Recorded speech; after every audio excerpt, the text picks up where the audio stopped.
शैतानिर्रजीम बिस्मिल्लाहिर्रहमानिर्रहीम बिस्मिल्लाहि अल्हम्दुलिल्लाहि वस्सलातु वस्सलामु अला रसूलिल्लाह रब्बि इश्रह ली सदरी व यस्सिर ली अमरी वाहलुल उक़दतम मिन लिसानी यफ़क़हू क़ौली। आओ कुरान समझें आसान तरीक़ा से। इस अव्वल नमाज के ज़रिए लेसन नंबर 12 पार्ट ए में आप सबको खुश आमदीद। अस्सलामु अलैकुम रहमतुल्लाहि व बरकातुहू।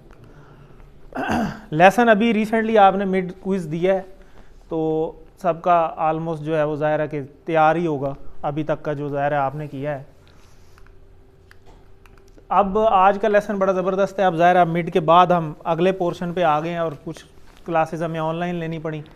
कोशिश तो पूरी की कि आपको जो है वो ऑनलाइन समझ आ जाए, लेकिन जिनको फ़िज़िकल क्लास का चस्का होता है उनको ऑनलाइन इतनी जल्दी समझ नहीं आती। तो हमारा तजर्बा तो यही है। बहरहाल एक होता है ना कि आप शुरू से ही ऑनलाइन क्लास लेते रहें, उसकी ज़रा और हिसाब होता है, लेकिन ये कोशिश बहुत की है, पूरी की है, लेकिन आप परेशानी वाली बात नहीं है। अभी आपको पता है कि रिवीजन साथ साथ होती रहती है अंदर, तो रिवीजन के अंदर इंशाल्लाह हम उसको कवर कर लेंगे। जी, नस्ताइन क्या मतलब हो सकता है?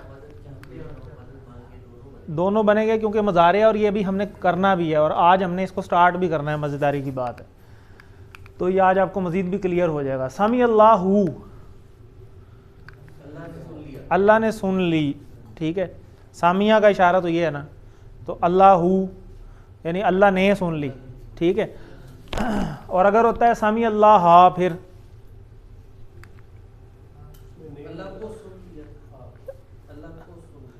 उसने सुना अल्लाह को राइट हैंड से, हाँ ठीक है, उसने सुना अल्लाह को, ठीक है, फिर ये हो जाता मतलब। तो आहद के दो मतलब क्या थे? एक और कोई। ज़बरदस्त। तो आज का लेसन बड़ा ज़बरदस्त है। आज के लेसन में हमने सूरह अल फलक स्टार्ट करनी है, मुअव्वज़तैन स्टार्ट करेंगे, इनको हम मुअव्वज़तैन कहते हैं, अभी हम देखते हैं। और ग्रामर में आज आपका लेवल, अब ज़ाहिर है कि ग्रामर में आपका फ़ेल माजी कंप्लीट हो गया, तो अब ग्रामर में भी आपका लेवल ऊपर चला जाएगा। तो ये जो आप नीचे इशारे करते थे अब आप ऊपर किया करेंगे। सेम इशारे हैं लेकिन ऊपर करेंगे, यानी अपने आई कॉन्टेक्ट के बराबर, ठीक है। तो ये आपका लेवल भी अब अपग्रेड हो जाएगा। तो नकाते तालीम की बात और शौक़ की बात भी हर लेसन में एक होती है, आपको पता ही है। और 13 नए अल्फाज जो हैं वो आज हम करेंगे, जो कुरान मजीद में तकरीबन 850 बार आए हुए हैं। तो ये असल चीज़ है कि थोड़े से करते हैं और वो इतनी बार रिपीट हुए होते हैं कि वो फिर हमें जगह जगह नज़र आने शुरू हो जाते हैं। तो जैसा कि आपने देखा कि अब आपकी प्रैक्टिस इतनी हो गई है कि आप जब कोई आयत या कोई हदीस वगैरह आपको कर भी आती है तो आप उसको पिक करते हैं और आपको आधी से ज़्यादा चीज़ें नज़र आ रही होती हैं कि ये तो वही है जो हमने कोर्स में किया है। तो ये प्रैक्टिस आपने करनी है। तो देखें, अब आज के लेसन के बाद तकरीबन 31,500 तक अल्हम्दुलिल्लाह हमारे कुरान मजीद की बैटरी जो है वो पहुँच जाएगी और हमारा टारगेट इंशाल्लाह 40,000 को क्रॉस करना है, जिसके हम बतदरीज आहिस्ता आहिस्ता करीब होते जा रहे हैं। लेकिन हम इसको यहाँ पे ये नहीं है कि आपको पता है ना, बैटरी फिर वो डिके भी होती है, ख़त्म भी होती है, ठीक है। तो इसको ख़त्म होने से भी बचाना है। इसको ख़त्म होने से बचाने का बेस्ट तरीका ये है कि आप उसकी रिपीट करते रहें, और रिपीट भी करने का बेस्ट तरीका ये है कि उसको पढ़ाना शुरू कर दें। सबसे अच्छा तरीका इसको रिपीट करने का ये है कि किसी को पढ़ाएं, किसी को सिखाना शुरू कर दें। जब आप किसी को सिखाएंगे तो आपको खुद पहले करना पड़ेगा, और यही उसका बेस्ट तरीका है। अब मैंने QC1 एक दफ़ा 319 बैच में किया था और आपका 597 बैच है।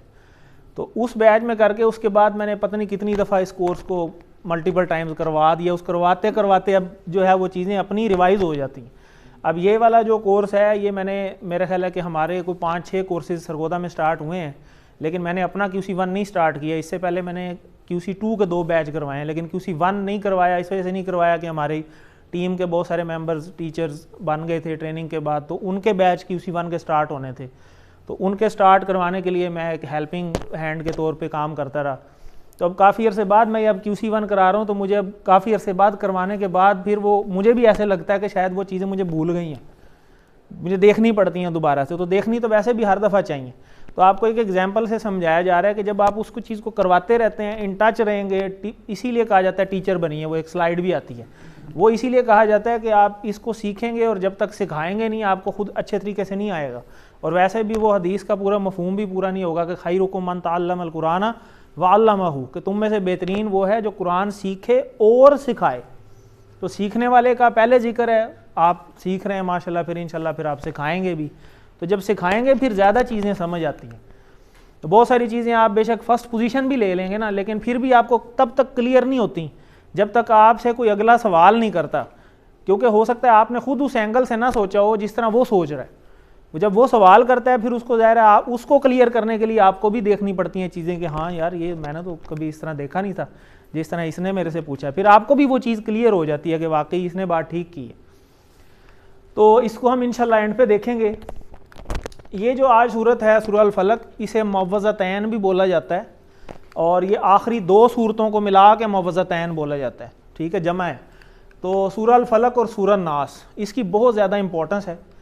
तो पनाह मांगने वाली 2 सूरतें इनको कहा जाता है। हर नमाज के बाद आपने वो हदीस भी पिछले जब सूरह इखलास पढ़ी थी तो उसमें हमने कहा था कि आखिरी 2 सूरतें और सूरह इखलास जो है ये हर नमाज के बाद पढ़ना सुन्नत है, और फजर और मगरिब के बाद 3-3 दफ़ा, तो ये हुक्म हुआ है।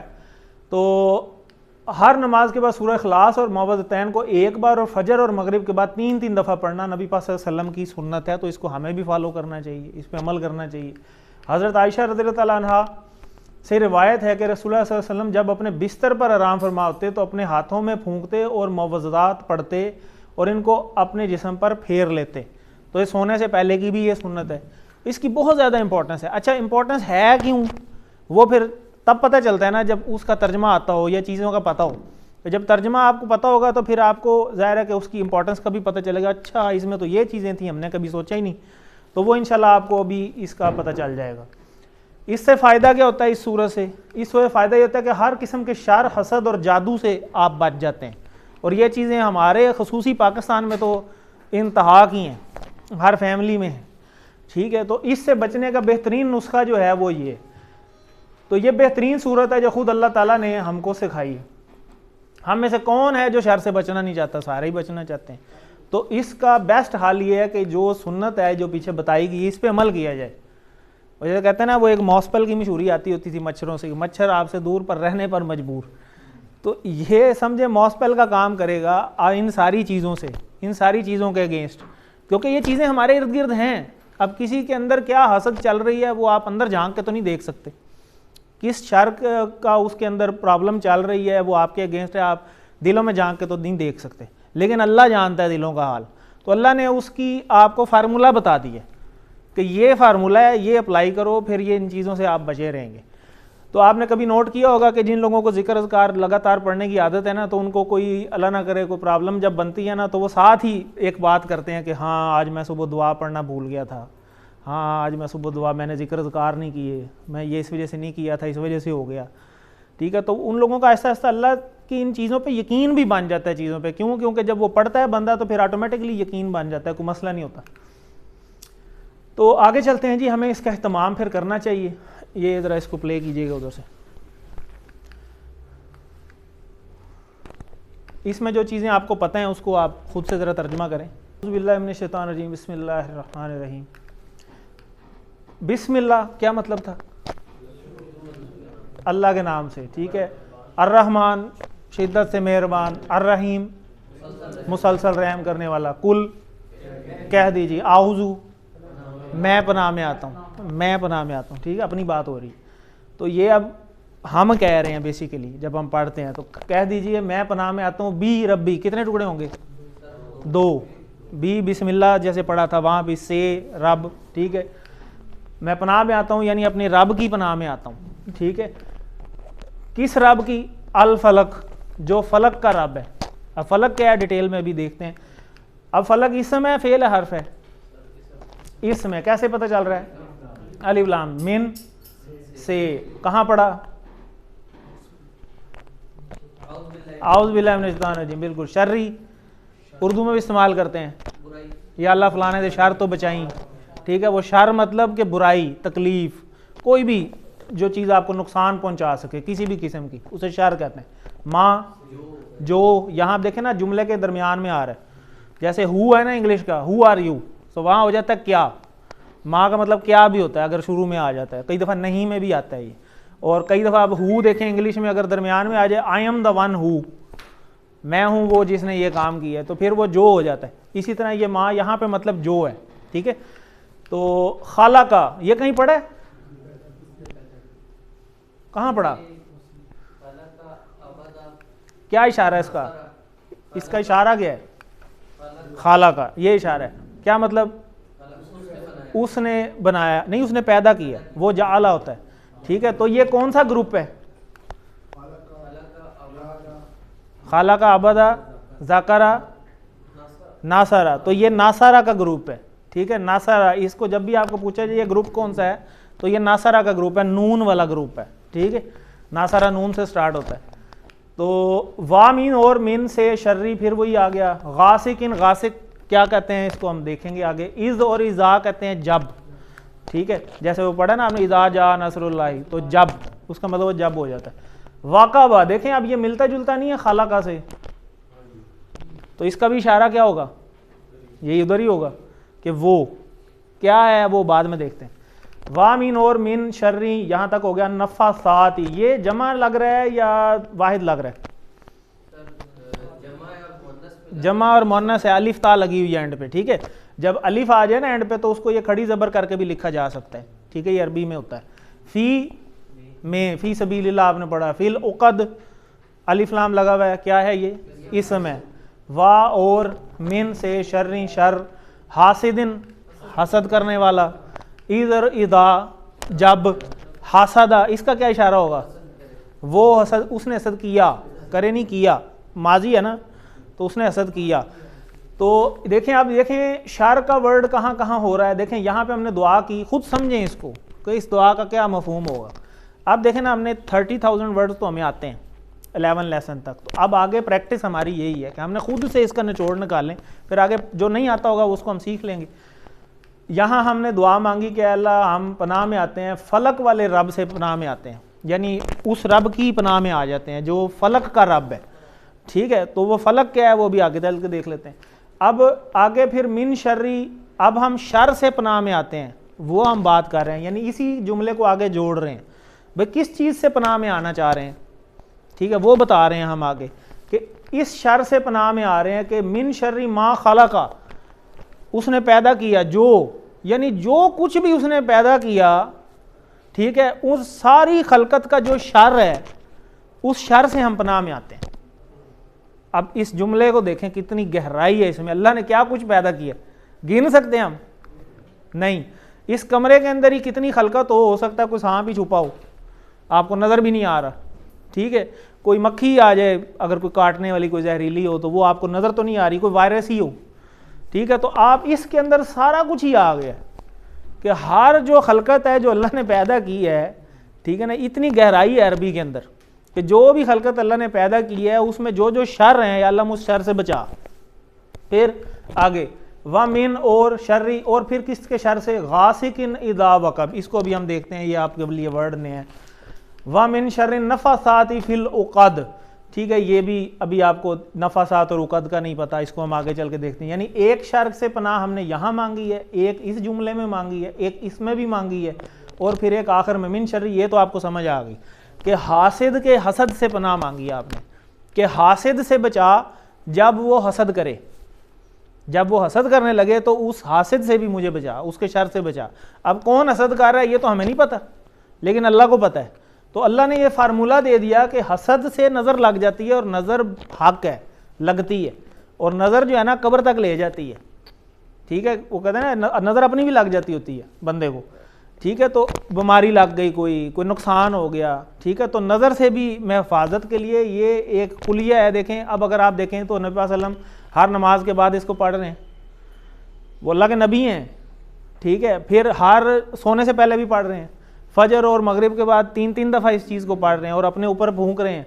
यानी इतनी प्रोटेक्शन की हमें ज़रूरत है। इसका मतलब है इर्द गिर्द हमारे इतनी चीज़ें ऐसी हैं जो हमें नज़र नहीं आती, और हमें हर वक्त प्रोटेक्शन में रहने की ज़रूरत है। और अगर एक आप देखें, एक ऐसी जगह पे चले जाएं जहाँ जंग लगी हो या नुकसान होने का बड़ा ख़तरा हो, तो आप हर तरह की प्रोटेक्शन ही लेके जाएंगे ना। और अगर आप बगैर प्रोटेक्शन के वहाँ चले जाएँ तो आपको हर कोई बेवकूफ़ ही कहेगा कि यार हेलमेट भी छोड़ गया और बाकी किट वगैरह हर चीज़ ही छोड़ गया। फास्ट बॉलर ही अगर फ़र्ज़ करें एक काक की बॉल से गेंद कराने जा रहा है, और बैट्समैन बगैर पैड और बगैर हेलमेट और बगैर दस्ताने, कोई बेवकूफ़ ही होगा जो जाके आगे खेलना शुरू कर देगा। क्या ख्याल है? तो प्रोटेक्शन क्यों ज़रूरी? उसे पता है कि नहीं भाई गेंद लग जानी, मेरा नुकसान हो जाना। तो हमें पहले तो नुकसान का पता होना, हमारे इर्द गिर्द नुकसान कितना है। जब नुकसान का एहसास होगा तो प्रोटेक्शन का भी एहसास होगा कि नहीं मेरी ये ज़रूरत है भाई, अगर इस चीज़ की प्रोटेक्शन में नहीं आऊँगा, ये जो आए दिन मेरे नुकसानात होते रहते हैं, मेरे साथ ही ये वाक़यात पेश आते रहते हैं, हर वक्त मैं यही कहता हूँ यार मेरे नाल ही आना है, ठीक है। तो वो क्यों होते हैं, वो इसलिए कि जब हमने दीन को ही छोड़ देना है और प्रोटेक्शन में आना ही नहीं, जो अल्लाह ने बताए हुए हैं चीज़ें और कुरान का हिस्सा है, तो फिर ज़ाहिर है फिर ऐसा ही होना है। तो हमें इन प्रोटेक्शंस में आना चाहिए। अभी हम आगे चल के फिर देखते हैं। कुल आऊज़ु बि रब्बिल फलक, कह दीजिए कुल, आपने कुल अल्लाह वाद में भी पढ़ा। आऊज़ु आऊज़ बिल्लाह पहला ही लेसन था हमारा, मैं पनाह में आता हूँ या आऊँगा, बी रब्बी रब की, अल फलक, फलक कहते हैं सुबह, तो सुबह के रब के, ठीक है। तो सुबह के रब की पनाह में आता हूँ, यानी आप सुबह का यहाँ स्पेशल जिक्र इसलिए है कि दिन शुरू ही सुबह से होता है, तो दिन के शुरू में ही यानी आप एक तरह की प्रोटेक्शन मांग रहे हैं कि वो जो सुबह लेके आता है ना इतनी ज़बरदस्त, कि सुबह टाइम आप देखें किस तरीके से क्या एक नज़ारा एकदम चेंज हो रहा होता है फजर के टाइम, कि जब फजर की नमाज़ पढ़ के आप आ रहे होते हैं वापस मस्जिद से, तो आप देखते हैं कि किस तरह परिंदे इधर उधर जा रहे हैं और एकदम सुबह निकलने वाली है और एक वो बिल्कुल ही फ्रेश नज़ारा होता है। तो वो जो फ्रेश नज़ारा बनाया है, वो जो सुबह बनाई है, वो उसका खालिक कौन है? अल्लाह ही है। तो वहाँ से हमने इनडायरेक्टली एक तरह का अपने रब को ही पुकारा है कि वो जो एक बेहतरीन सुबह लेके आता है डेली, और डेली डिफरेंट ही नज़ारा होता है, कभी सेम नहीं हुआ, तो वो सारा नज़ारा उसका मालिक कौन है? ज़ाहिर है वो अल्लाह ताला ही है। तो उस रब की हम पनाह में आ रहे हैं। तो कह दीजिए कि बिल्लाही मैं आता हूँ अपने रब की पनाह में जो सुबह का रब है। सुबह का यहाँ पे जिक्र है खसूसी, तो इसकी डिटेल जो है वो अभी हम आगे भी चल के देखेंगे। कि याद रहे कि इंसान जो है ना हर टाइम फितनों में ही है, इर्द गिर्द हमारे हैं ही सारे फितने। एक बंदा बैठा होता है उसको पता भी नहीं होता और चार जगह उसी की बात हो रही होती है, फ़लाँ इंज है, फ़लाँ इंज है, फ़लाँ इंज है, फ़लाँ वो उसने फ़लाने के पास गाड़ी है, वो फ़लाने के पास जनाब फ़लाना उधर चला गया, वो फ़लाना ये हो गया, फ़लाने को फ़लाना ग्रेड मिल गया, फ़लाने को सीट मिल गई। तो ये हसद है, और इस हसद का अगले बंदे पे असर होता है, उसका कोई नुकसान हो जाएगा। हसद करना जायज़ नहीं है, लेकिन आप रश्क कर सकते हैं, ठीक है। दो चीज़ें, तो इसमें उसी चीज़ की प्रोटेक्शन का जिक्र है कि हमें प्रोटेक्शन जो है वो बार बार लेनी चाहिए। तो आगे चलते हैं। सुबह की बात हो गई। आउज़ुबी का, ये आपको आउज़ुबी का क्या इशारा होगा? आउज़ुबी का, ठीक है। मैं पनाह में आता हूँ आपकी, ठीक है। अल फलक सुबह। आगे है जी मिन शर्री मा खलका, और खालका जब आयत ख़त्म हो रही है हम खलक पढ़ेंगे इसको, ठीक है। मिन शर्री मा खलक, शर से माँ उन चीज़ों से जो उसने पैदा किया। किसने पैदा किया? वो जो पीछे जिस रब की पनाह में हम आए हैं उसी का जिक्र हो रहा है, यानी पिछली आयत से लिंक्ड है। ठीक हो गया। तो जो कुछ भी उसने पैदा किया है उसकी पनाह, उस सब के शर से हम पनाह में आते हैं उस रब की। तो ये वहाँ यहाँ पे जो है जिक्र है। शर जो है इसके दो मीनिंग है, तकलीफ़, बुराई। उर्दू में भी हम इसको इस्तेमाल करते हैं, शरारती, शरीर, शर, ठीक है। तो मतलब वही है कि हर तरह की तकलीफ़ जो है वो जो भी खलकत है अल्लाह ने जो पैदा, हर चीज़ को अल्लाह ने पैदा की है, तो हर तरह के शर से आपने उससे पनाह मांग ली। माँ के तीन मतलब होते हैं, जैसे मैंने अभी आपको बताया कि माँ हमने एक नहीं में भी इस्तेमाल की है, ठीक है, और एक क्या में भी इस्तेमाल की है, माँ दीनों का, ठीक है, और एक जो में भी इस्तेमाल होता है, दरमियान में अगर आ जाए। तो यहाँ पे इसका मीनिंग जो में है। तो जैसे मैंने अभी आपको इंग्लिश फ्रेज़ का भी एक एग्जांपल दी, फ़ी ही उसमें है, और माँ फ़ी ही जैसे शुरू में आ जाए तो उसका मतलब नहीं भी होता है, क्या में भी आ जाता होता है। तो इसके तीन मतलब होते हैं, नहीं, क्या और जो। तो ये आपने जहन में रखना है। और मन के भी इसी तरह जो है वो दो मतलब होते हैं, कौन और जो, दो मतलब में भी आते हैं। जैसे मन रब्बू का हमने पढ़ा हुआ है, ठीक है, और जो समी अल्लाहु लिमन हमीदा, तो यहाँ पे हमने जो इसका मतलब लिया था, ये दोनों आप पढ़ चुके हैं। तो इसके भी दो मीनिंग आते हैं। तो मिन शर्री मा खलका, जिसने जो कुछ उसने पैदा किया, ठीक है, उसमें जो कुछ भी शर मौजूद है हमें उससे भी पनाह चाहिए। तो इसकी डिटेल जो है हम डिस्कस कर चुके हैं कि हर तरफ ही जो है वो शर मौजूद है, उस शर से पनाह में आने के लिए तो ये बेहतरीन कुलिया है। व मिन शर्री क्या मतलब होगा? और से, और शर से, बिल्कुल। शर के मायने क्या क्या हो सकते हैं? तकलीफ, बुराई, नाफरमानी भी एक इसका मतलब होता है, लेकिन ये आगे चल के होगा। मेन आप यही दो याद रखें। आगे जी वमिन शर्री गासिकिन इज़ा वक़ब। वमिन शर्री तो आपको पता चल गया, गासिक कहते हैं अंधेरे को, ठीक है, अंधेरे को। इज़ा, इज़ और इज़ा दोनों का मतलब जब भी होता है। तो इज़ा कहते हैं जब, और वक़बा ये भी वही मतलब है, छा गया। लेकिन जब माजी से पहले इज़ा लग जाए तो फिर वो प्रेजेंट हो जाता है। वैसे तो वाक़बा का मतलब ना छा गया, जैसे खाला का उसने पैदा किया, लेकिन जब इज़ा का आ जाए या इज़ आ जाए तो इसका मतलब है अब की बात हो रही है ना, जब वो काम होगा तो ये काम होगा, तो फिर वो प्रेजेंट में आ जाता है कि जब ये अंधेरा छा जाए तो उस वक़्त जो शर है उससे मुझे पनाह चाहिए, क्योंकि ज़्यादातर जो प्रॉब्लम्स होती हैं वो साइलेंट सिचुएशन में होती हैं, जब कोई देख ना रहा हो। तो हर किसी की कोशिश होती है कि जब कोई देख नहीं ना रहा तो फिर मैं ये वाली गलत काम करूं, किसी को नुकसान पहुंचाऊं, तो नहीं ऐसा करना चाहिए। तो अंधेरे में ज़्यादातर जो ऐसे प्रॉब्लम्स बनते हैं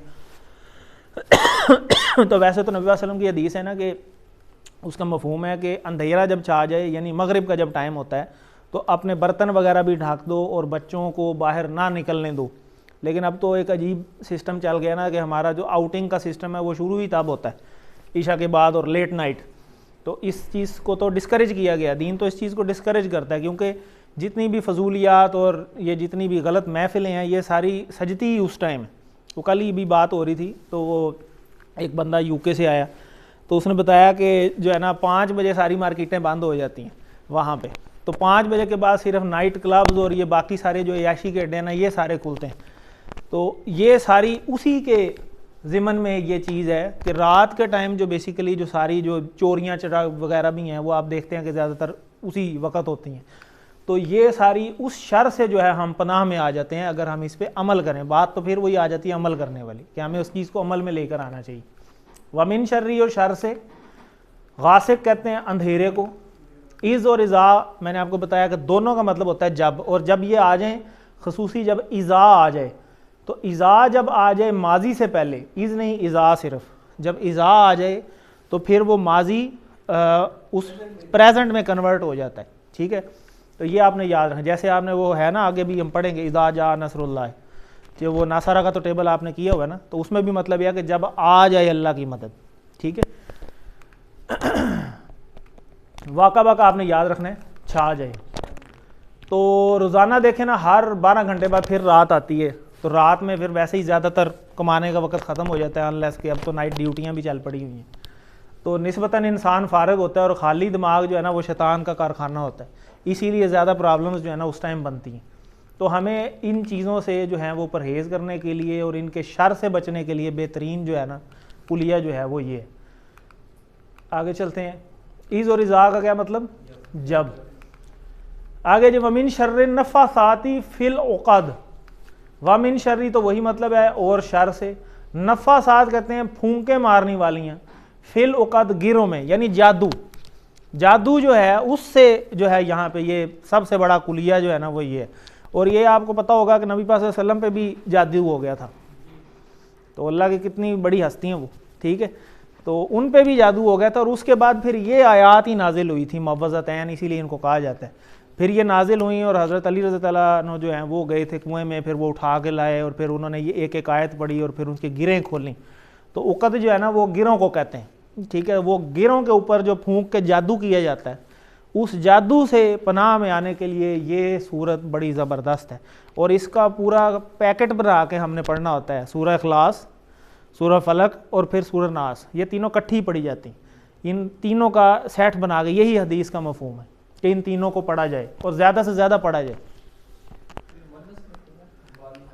अभी देखते हैं।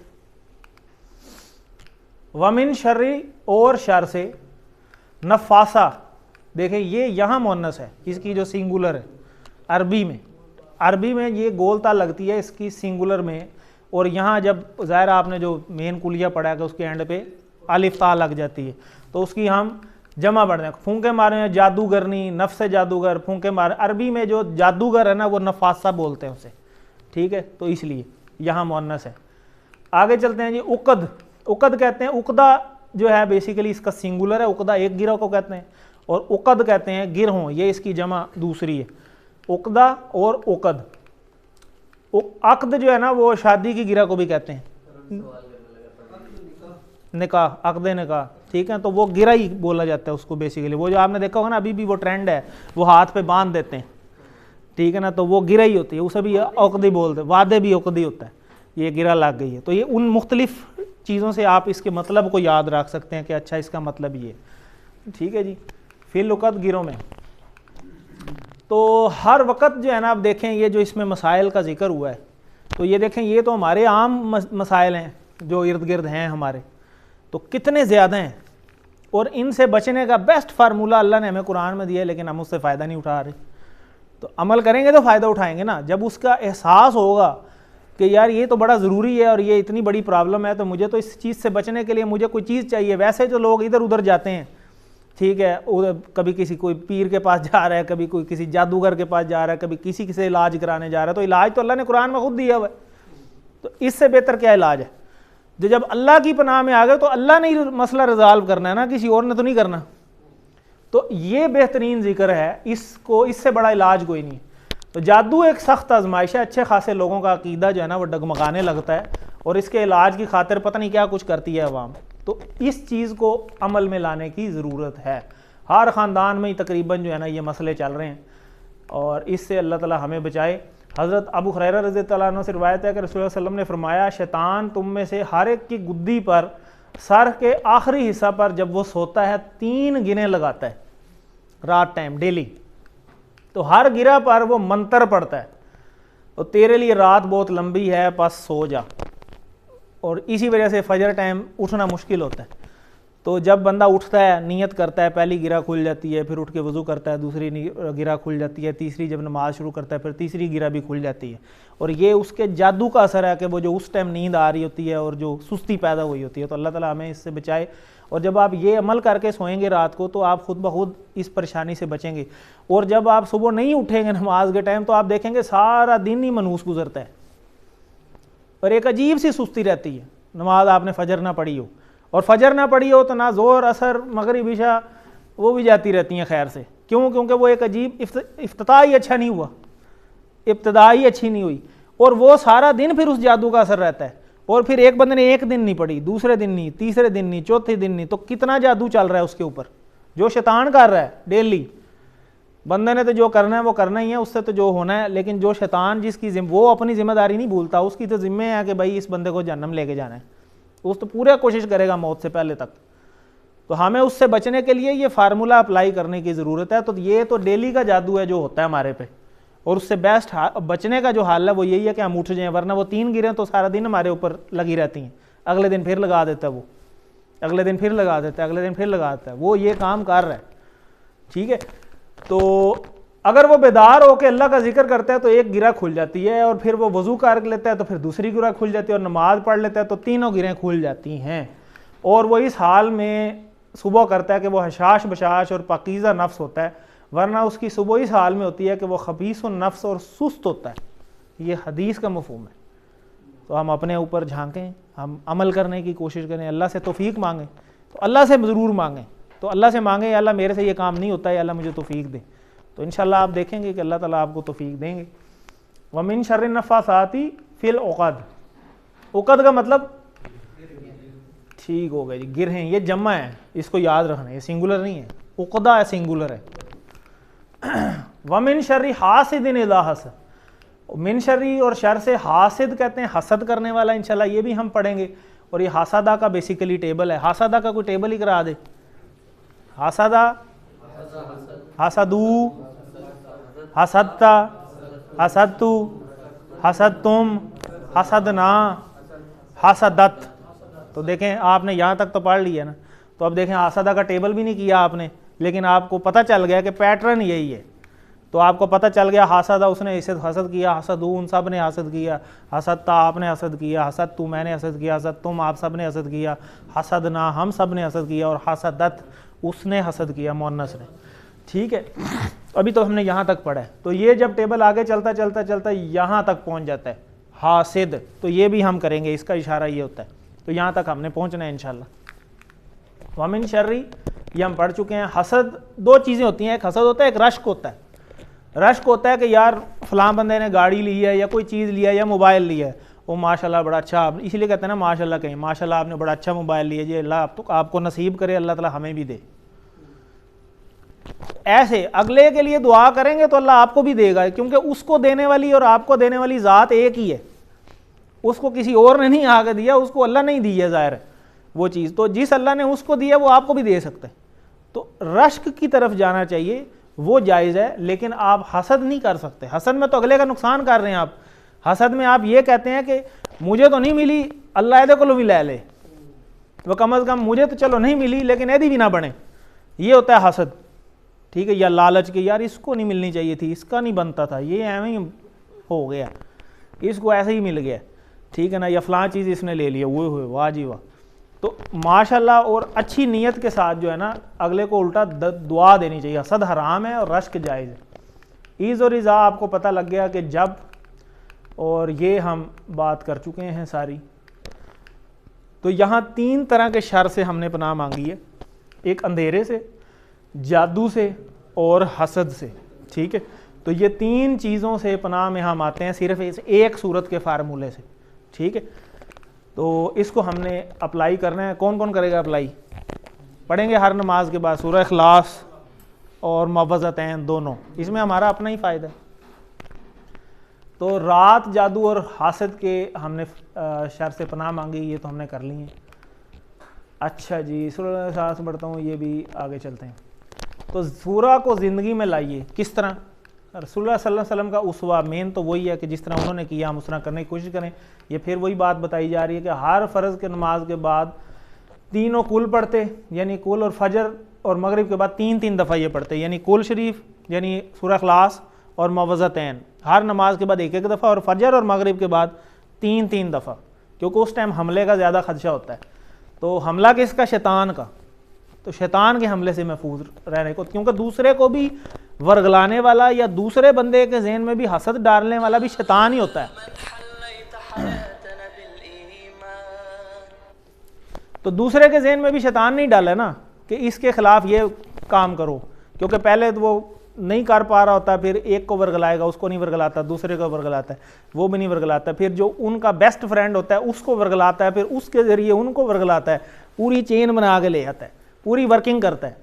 तो जिस तरह वो पूरी वर्किंग करता है, हमें भी अपना पूरा वर्कआउट पूरा कर लेना चाहिए ना, हमें तो वर्कआउट यही मिला हुआ है, तो हमने इस चीज़ की प्रोटेक्शन लेनी है।